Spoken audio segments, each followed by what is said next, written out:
ada yang sakit kemudian kesulitan.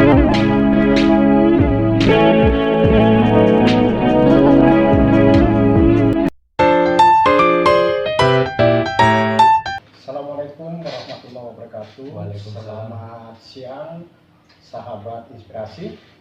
Masih bersama siniar Republik Sastra Nilimo bersama saya channel alias Sunarto. Hari ini kita kedatangan tamu istimewa. Beliau sudah ada di samping kiri saya, Dr. Edi Winarso, SP KKIP. Selamat siang, Dok. Selamat siang. Hari ini sangat berbahagia ada waktu bisa bincang-bincang dengan Dr. Edi. Saya pribadi dengan Dr. Edi sudah kenal lama. Beliau sosok profesional, beliau aktif di masyarakat dan punya kepedulian tinggi. Dalam hal ini Pak Dokter adalah Ketua Donor Darah Sukarela Kabupaten Tulungagung Barat. Lagi sibuk-sibuknya kayaknya. Saya lihat dalam rangka 17 Agustus juga merupakan hari ulang tahun yang pertama di DS. Iya, tepatnya tanggal 8 Agustus. Itu kita memang betul akan ada acara di tanggal 8 Agustus nanti, hari ulang tahun pertama DDS Tulungagung Barat. Oke. Artinya tagline kita adalah berbagi tanpa mengurangi, setahun pengabdian DDS Tugaba. Dok, masyarakat ini pengen tahu apa sih sebenarnya donor darah sukarela ini. Silakan, Dok. Oke, terima kasih Mas Eli dan mungkin juga Bapak Ibu semua, saudara, adik-adik, kakak-kakak yang sempat menonton. Donor darah sukarela ini sebetulnya sebuah organisasi masyarakat yang bergerak di bidang kemanusiaan, khususnya intinya adalah di donor darah. Tetapi bukan hanya itu, kita juga mempunyai beberapa program seperti peduli talasemi.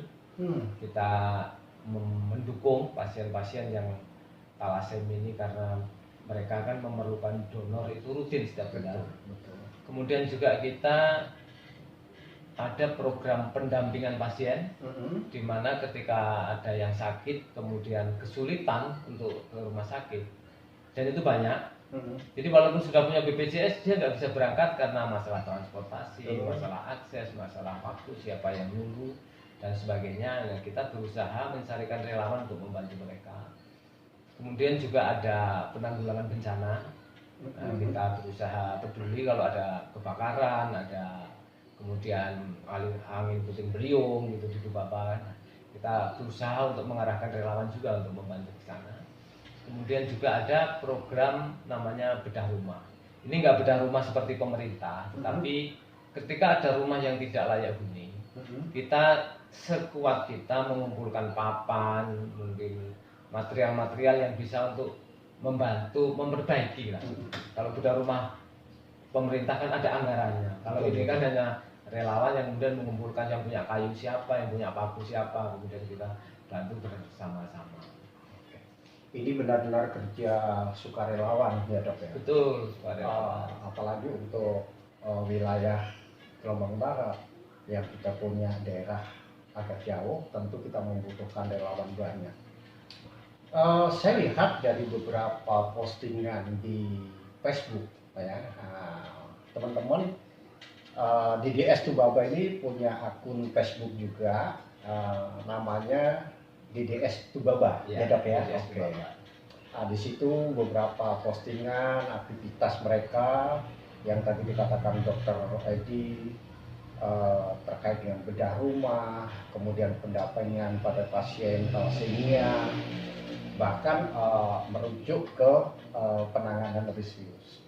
Sejauh ini DDS bisa berbuat banyak untuk umat. Fasilitas apa sih, Dok, yang dimiliki? Kita ini fasilitasnya masih sukarelawan semua. Misalnya transport kunjungan ke pasien, ya siapa yang kendaraannya longgar dipakai. Luar biasa sekali. Ya, misalnya mau ke Bandar Lampung, kebetulan yang ada arah Bandar Lampung dia mewakili kita. Yang penting membawa identitas dan surat tugas, seperti itu. Kita semua masih bergerak dalam posisi apa ya, mengandalkan kerelawanan dari semua anggota DDS. Dok, kita bicara darah. Seberapa pentingnya sih darah ini untuk orang lain, Dok? Darah ini, Mas Edi, kalau menurut saya ini adalah salah satu keajaiban yang diturunkan Tuhan Yang Maha Kuasa kepada umat manusia. Ini luar biasa. Pertama, sampai hari ini dengan katanya yang teknologi sudah sedemikian canggih, darah tidak bisa diproduksi oleh mesin apapun. Darah hanya bisa diproduksi oleh tubuh manusia. Padahal teknologi sudah sedemikian canggih, nggak mampu dia meniru bagaimana darah itu bekerja dalam tubuh manusia. Sehingga saya menganggap ini sebuah keajaiban yang diturunkan. Kemudian keajaiban yang kedua adalah bahwa darah itu kita bisa berikan tanpa merugikan kita. Akhirnya tagline DDS itu lahir, memberi tanpa mengurangi.